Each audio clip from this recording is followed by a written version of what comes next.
Baik, Assalamualaikum warahmatullahi wabarakatuh. Selamat pagi anak-anak. Jadi hari ini saya akan melakukan tatap muka pertama kali ya untuk kalian,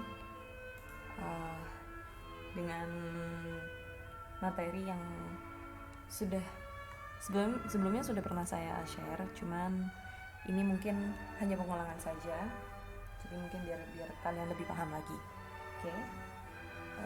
Pelajaran hari ini yaitu mengawali dengan materi administrasi usaha. Di mana administrasi usaha ini kalau misalkan di kewirausahaan itu sangat penting. Ada beberapa part atau bagian yang memang harus kalian ketahui, jadi biar nggak salah paham nantinya. Nah, tujuan pembelajaran hari ini yang pertama, kalian dipastikan akan mengerti yang namanya definisi administrasi dari administrasi usaha. Lalu deskripsi dan kebutuhan dari perlengkapan administrasi serta macam-macam perizinan usaha dan apa itu perizinan usaha. Ya.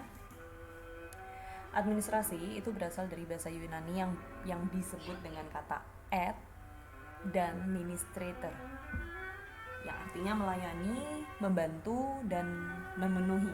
Jadi administrasi itu membantu kalian dalam menyelesaikan pekerjaan ataupun dimaksudkan dalam melayani suatu perusahaan. Nah, keseluruhan proses ini antara dua orang atau lebih didasarkan atas rasionalitas tertentu, jadi didasarkan atas tujuan tertentu yang sudah ditentukan sebelumnya. Itu yang dimaksudkan dengan administrasi. Jadi kalau misalkan kita melihat kata-kata atau mendengar kata-kata administrasi, itu maksudnya adalah suatu proses di mana tujuan sebelumnya itu sudah ditentukan. Jadi kalian ketika masuk ke dalam bidang tersebut, kalian sudah tahu apa yang harus kalian lakukan. Next yaitu perlengkapan dalam administrasi usahanya. Untuk perlengkapannya di sini tuh sebetulnya banyak, tapi kali ini kita akan mempelajari 3 terlebih dahulu, yaitu buku pembelian, penjualan, dan perlengkapan. Nah, masing-masing dari buku-buku tersebut juga ada macam-macamnya. Yang pertama yaitu buku persediaan barang. Buku persediaan barang ini adalah buku yang menuliskan isi-isi dari persediaan barang apa saja yang tersedia di gudang ataupun yang sudah dipakai ataupun terpakai. Lalu ada buku pembelian tunai dan buku pembelian kredit. Bedanya adalah kalau buku pembelian tunai maka pembelian barangnya itu adalah cash atau tidak menggunakan hutang, sementara untuk buku pembelian kredit itu buku pembelian yang didasarkan dengan hutang piutang. Next yaitu buku penjualan, sama seperti buku pembelian, ada yang tunai dan kredit. Kalau buku penjualan maka penjualan tunai yang cash, kalau penjualan kredit maka berurusan dengan hutang dan piutang. Kenapa dibedakan? Karena buku tunai dan buku kredit itu tidak boleh dicampurkan. Takutnya ketika nanti kalian melakukan administrasi di situ, administrasinya tidak akan jelas antara yang mana yang cash dan mana yang menggunakan hutang piutang. Next yaitu buku perlengkapan. Buku perlengkapan di sini ada banyak. Salah satunya adalah buku voucher, di mana buku voucher ini prioritasnya untuk pembayaran utang. Jadi buku di mana bukan dalam bentuk voucher seperti voucher pulsa ya, bukan. Tapi ini buku di mana dia mencatat prioritas pembayaran utang yang harus didahulukan. Jadi hutang-hutang yang harus segera dibayarkan. Contoh misalkan pembelian barang elektronik. Nah, itu hutangnya harus segera dibayarkan karena biasanya ada masa garansi tertentu dari elektronik tersebut, sehingga kalau misalkan pembayarannya tidak terselesaikan, maka masa garansinya tidak akan bisa terpakai. Dan kalau misalkan masa garansinya sudah habis, otomatis ya tidak bisa digunakan lagi gitu. Lalu ada yang namanya kwitansi, faktur, nota, dan bukti memo. Ini semua berbeda ya. Kwitansi itu untuk penyelesaian pembelian ataupun penjualan, sementara faktur itu yang berhubungan dengan hutang piutang.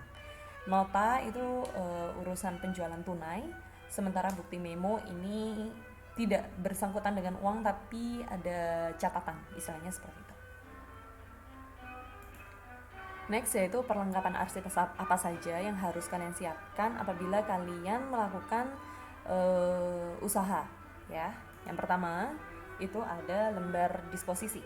Nah, bisa kalian lihat di gambar ini adalah bentuk dari lembar disposisi, di mana lembar disposisi itu ada fungsinya, yaitu untuk mengatur proses pengolahan surat, pengendali arus surat, dan sarana monitor dalam mekanisme bersuratan.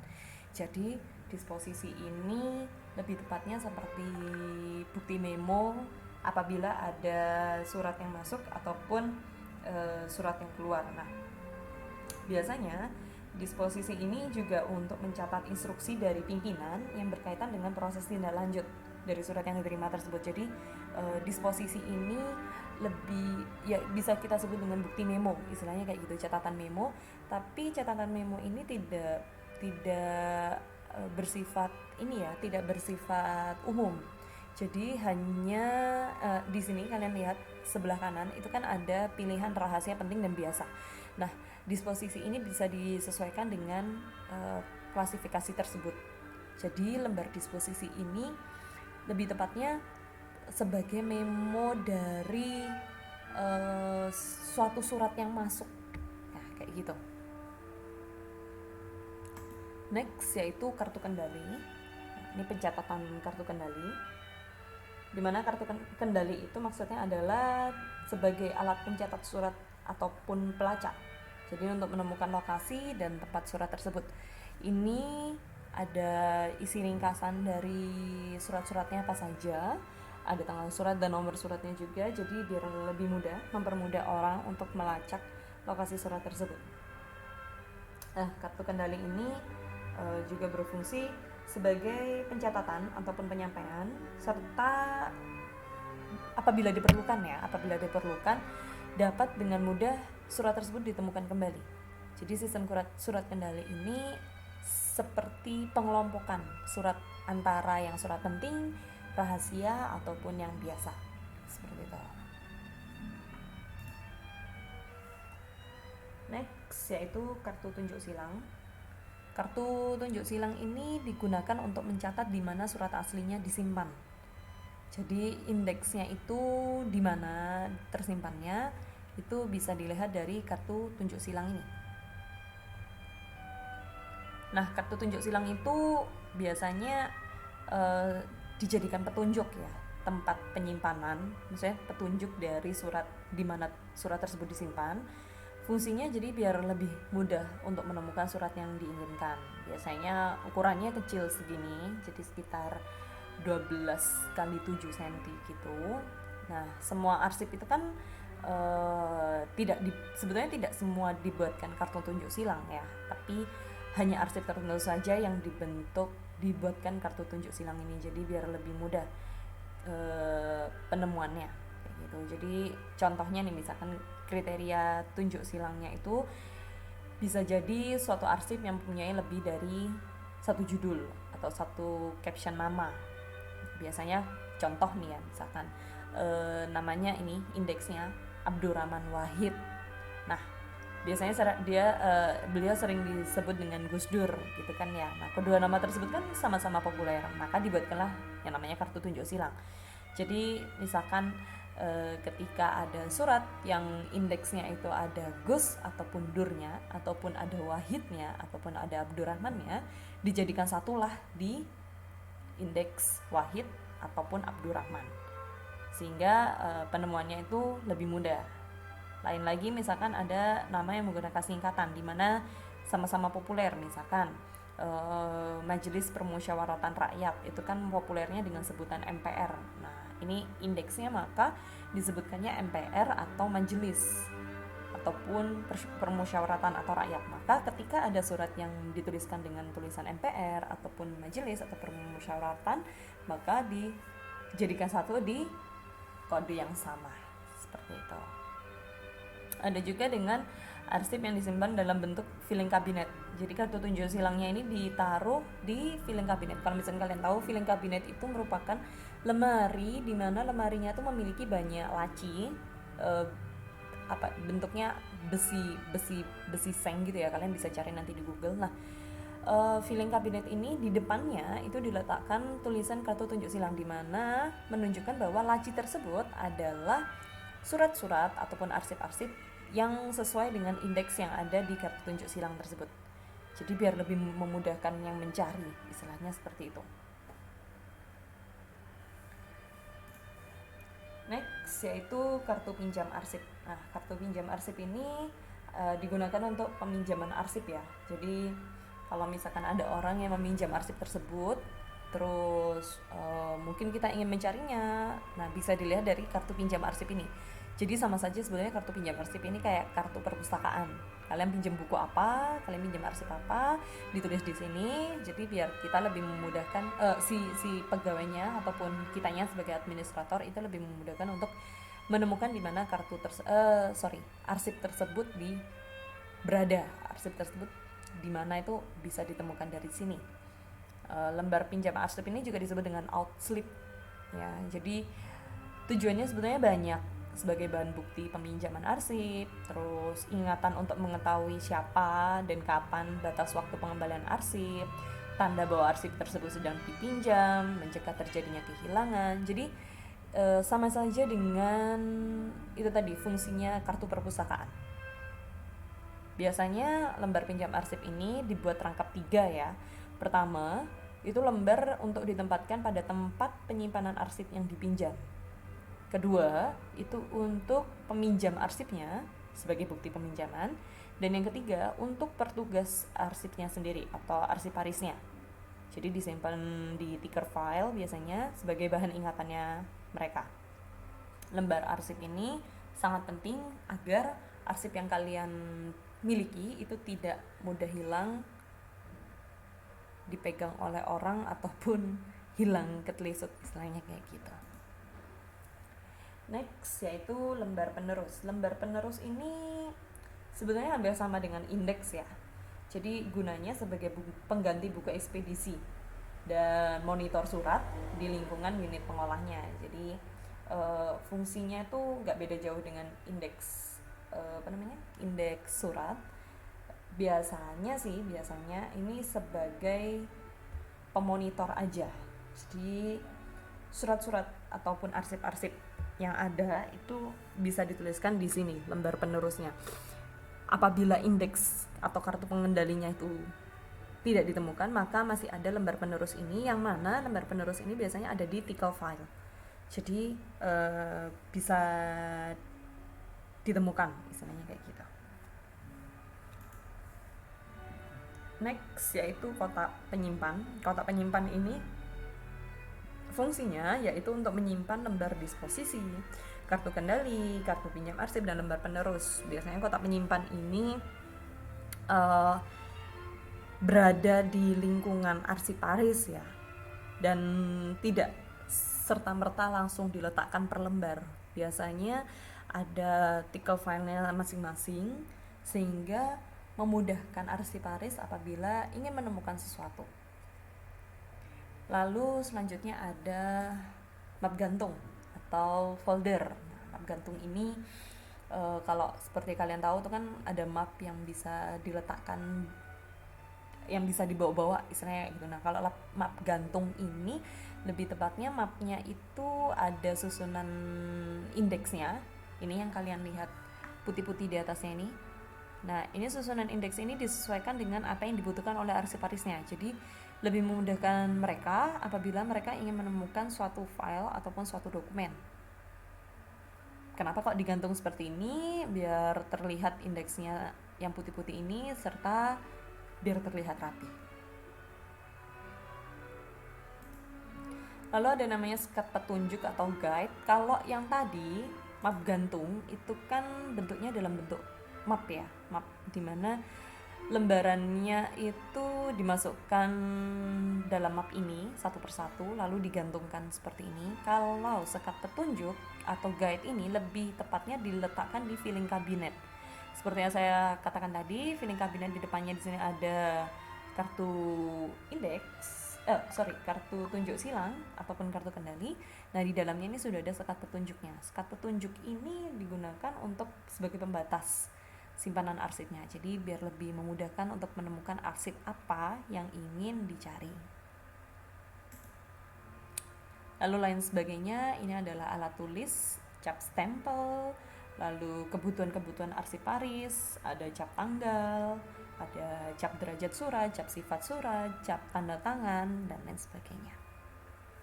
Nah, perlengkapan arsip ini adalah perlengkapan-perlengkapan yang wajib dimiliki oleh arsiparis. Untuk umumnya seperti ini, lebih kurangnya ada banyak sebetulnya, tapi tidak saya sebutkan semua karena kalau disebutkan semua pasti akan banyak slide di sini. Tapi umumnya ya sekitar 8 perlengkapan ini tadi. Oke, sampai sini apakah ada pertanyaan?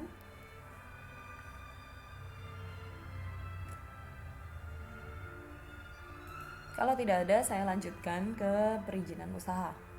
Perizinan usaha ini seperti deskripsinya yang sudah tertulis merupakan bentuk persetujuan atau pemberian izin dari pihak yang berwenang atas penyelenggaraan kegiatan usaha yang dilakukan oleh perseorangan maupun badan usaha.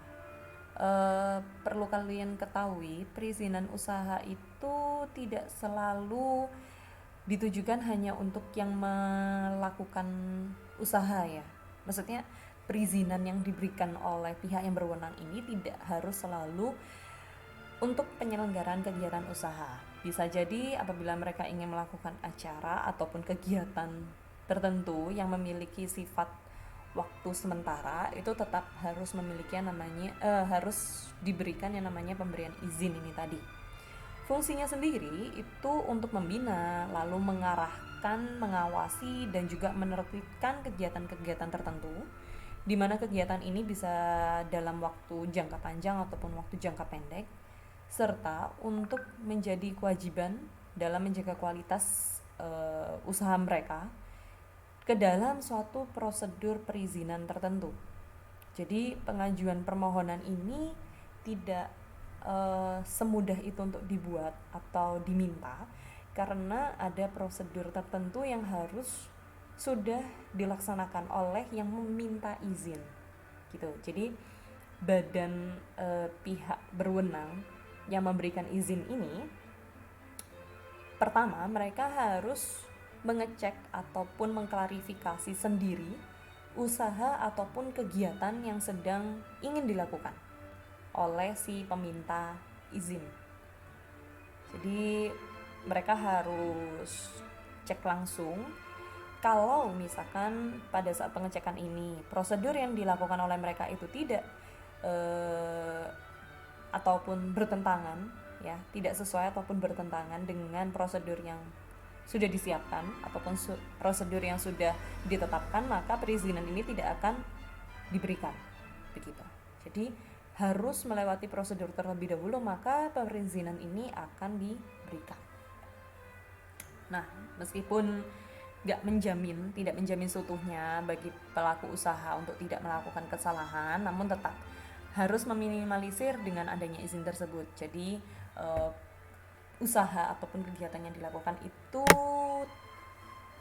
ada pengawasan langsung dari pemerintah, itu sebagai maksudnya masih sebagai pengendali untuk pemerintah sendiri, pun juga sebagai pengaman bagi yang memiliki usaha ataupun yang meminta izin itu tadi. Nah, ini adalah macam-macam izin usahanya. Yang pertama itu adalah izin prinsip. Izin prinsip di sini persetujuannya dikeluarkan oleh Pemda setempat ya. Jadi pemerintah daerah setempat untuk mendirikan perusahaan ataupun industri, atau persetujuan prinsip mendirikan perusahaan industri. Jadi maksudnya ini adalah surat ini dibuat oleh pemerintah daerahnya kepada kepada pengusaha ataupun badan usaha yang ingin mendirikan usaha di suatu daerah. Jadi sebelum mereka membangun usaha ataupun mendirikan industri, mereka harus memiliki yang namanya surat izin prinsip yang dikeluarkan oleh Pemda setempat. Jadi surat ini berfungsi sebagai surat izin apabila mereka sudah diperbolehkan untuk mendirikan industri tersebut di tempat tersebut. Next yaitu izin penggunaan tanah. Izin penggunaan tanah ini dikeluarkan oleh kantor agraria. Jadi kalau yang tadi izin prinsip itu dikeluarkan oleh Pemda, di mana Pemdanya ini adalah Pemda umum, ya, yang ini. Sementara kalau izin penggunaan tanah ini dikeluarkan oleh kantor agraria Pemda setempat. Nah, fungsinya apa? Fungsinya adalah agar si pengusaha ini memiliki izin dalam menggunakan tanah yang akan mereka fungsikan, mereka alih fungsikan. Nah, namanya tanah yang ada di negara Indonesia ini kan merupakan tanah, istilahnya tanah negara ya. Apabila tanah tersebut sudah dimiliki oleh orang lain, maka ada yang disebut dengan namanya Sertifikat Hal Guna Bangunan atau SHGB. SHGB ini dimiliki oleh si pemilik tanah yang sudah membeli tanah tersebut dari negara. Nah, SHGB ini bisa diberikan kepada si pengusaha apabila si pemilik tanah ingin menjual tanah tersebut kepada pengusaha, atau apabila tidak memiliki izin pembebasan, otomatis tanah tersebut masih dimiliki oleh negara kan. Nah, tanah tersebut harus dibeli dulu dari pemerintah, dari negara. Diberikanlah yang namanya SHGB ini yang bisa berlaku sekitar 20-30 tahun. Setelah itu baru mereka harus membuat yang namanya izin penggunaan tanah di kantor agraria setempat dengan bermodalkan SHGB ini tadi. Ini ada bentuk surat izin penggunaan lahannya ya. Jadi ini kalau misalnya kita lihat di sini, ini merupakan SHGB-nya, SHGB dari pemilik tanahnya yang diberikan kepada Bapak Haji Arsyad. Nah, kita next yaitu izin mendirikan bangunan. Setelah kalian memiliki yang namanya izin prinsip untuk membuat usaha ataupun industri, lalu kalian juga sudah memiliki yang namanya izin penggunaan tanah, maka next kalian harus memiliki yang namanya izin mendirikan bangunan. Kenapa Bu kok harus memiliki yang namanya izin mendirikan bangunan? Kan tanahnya sudah milik kita, berarti kan hak-haknya kita, mau dibangun kayak mau dibiarin kayak. Nah, tetap namanya mendirikan bangunan itu nanti ada sangkut pautnya dengan yang namanya pembayaran pajak bumi dan bangunan. Kalau misalkan kalian tidak memiliki namanya izin mendirikan bangunan ini, otomatis surat PBB-nya atau nomor PBB-nya, pajak bumi bangunannya itu tidak akan bisa dimunculkan. Nah, kalau misalkan kalian memiliki bangunan tapi tidak membayar PBB, otomatis bangunan tersebut kan ilegal. Nah, untuk mengatasi atau mencegah hal tersebut terjadi, maka sebelum kalian mendirikan bangunan, kalian harus meminta surat izin ini terlebih dahulu. Dikeluarkan oleh Dinas Pengawasan Pembangunan Tata Kota Pemda. Pembangunannya itu dicek langsung oleh mereka, dilihat dulu prosedurnya apakah sudah memenuhi syarat ataupun belum. Nah, syarat dari pengajuan ini pun juga ada beberapa. Pertama, bangunan yang didirikan itu harus sesuai dengan pengajuan gambar yang telah disahkan oleh kepala dinas. Misalkan nih, bangunan yang dibangun luasnya sekitar, ambil saja contoh 1 hektar ya. Ternyata luas bangunan yang dibangun itu lebih 1 hektar lebih 1 meter. Nah, itu sudah ilegal istilahnya. Jadi tidak sesuai dengan gambar ataupun pengajuan gambar yang sudah disahkan oleh kepala dinasnya. Lalu ada juga pelaksanaan pembangunannya tidak mengganggu tempat sekitar bangunan yang didirikan dan lain sebagainya. Syarat yang dimaksudkan tadi yang tidak mengganggu itu adalah misalkan nih, saat mereka mendirikan bangunan itu mereka mengganggu kegiatan masyarakat di sekitarnya. Contoh, bangunan yang harus dibangun itu lumayan gede, otomatis mereka harus mendatangkan yang namanya mobil truk molen. Kalian tahu kan ya, truk molen yang harus ngaduk semen.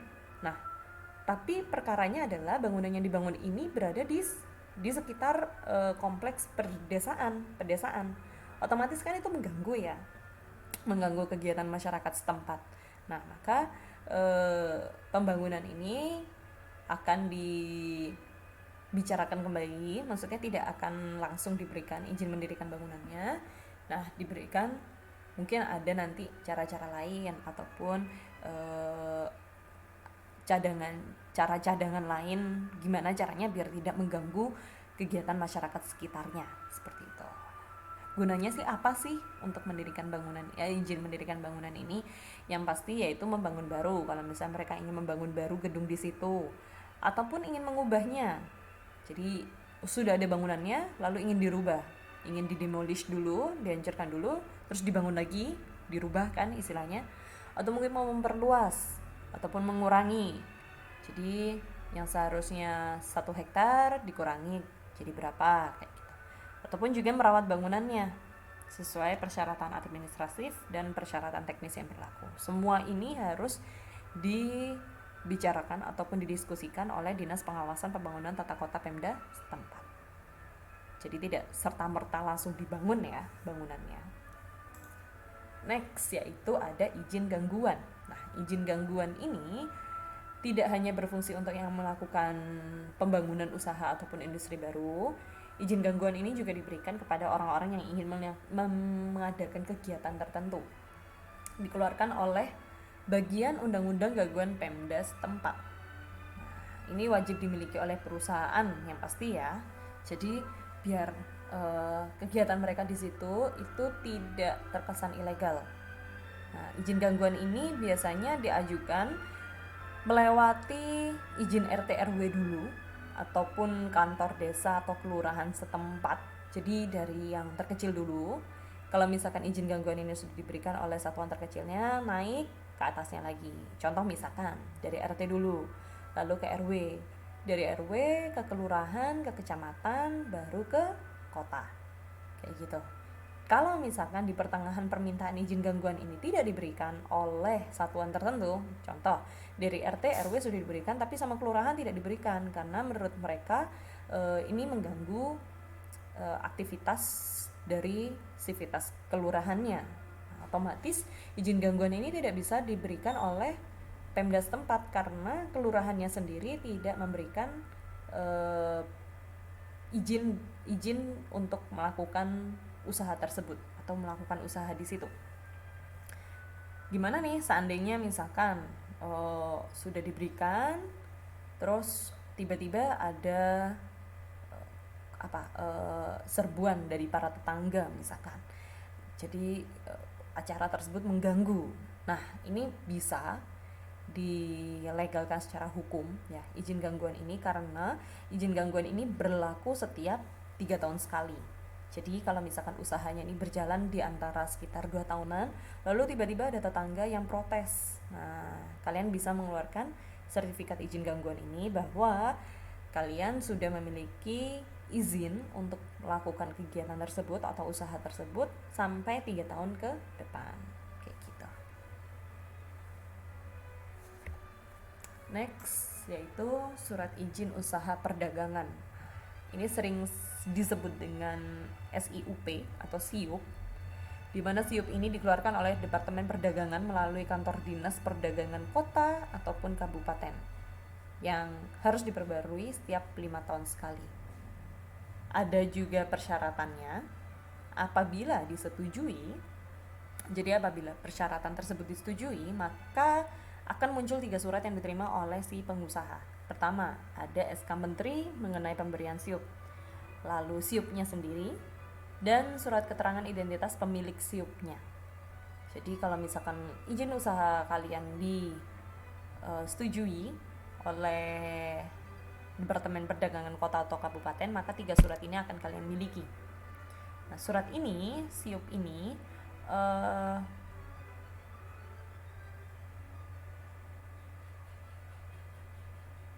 SIUP ini diperuntukkan bagi pelaku usaha yang melaksanakan kegiatan usaha perdagangan. Jadi khusus untuk yang melakukan usaha perdagangan.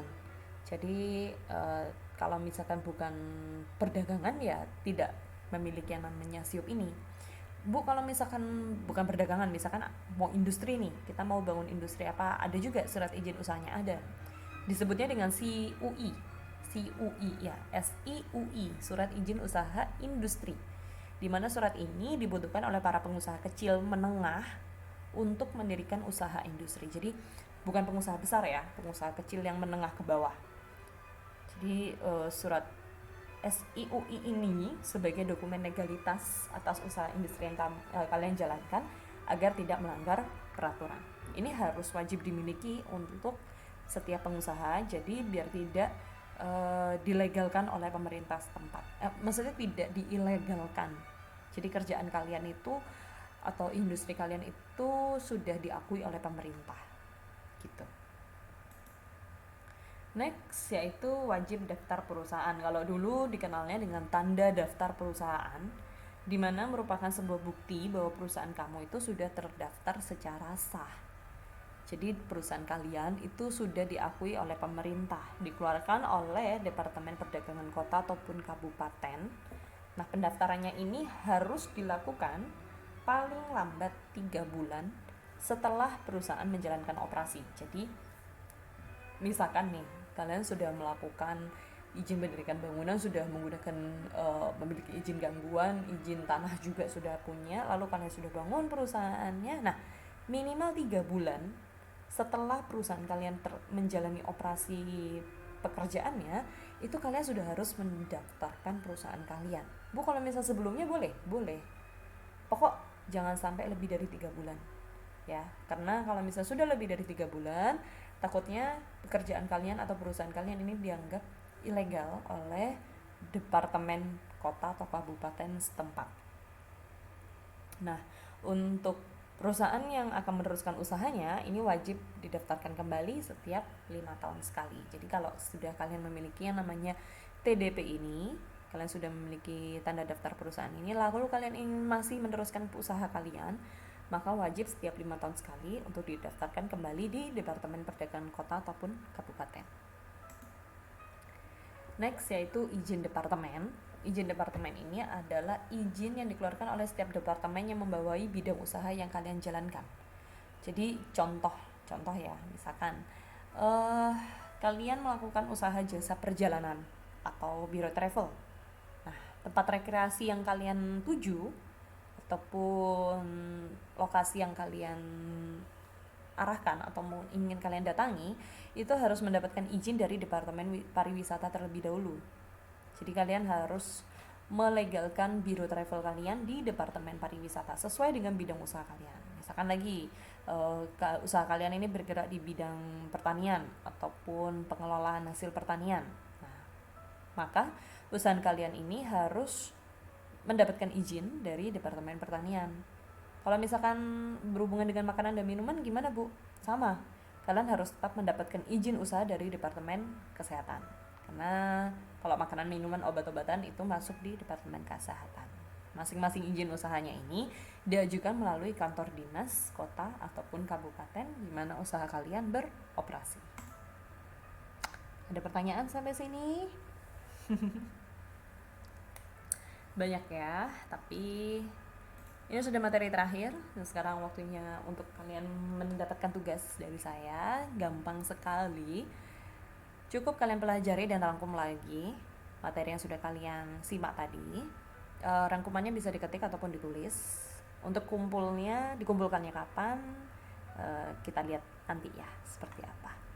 Kalau gitu, terima kasih atas waktu kalian, semoga materinya bermanfaat. Hati-hati ketika kalian berada di luar, tetap harus pakai masker ya, coronanya belum hilang. Sering-sering cuci tangan, hidup yang sehat. Assalamualaikum warahmatullahi wabarakatuh.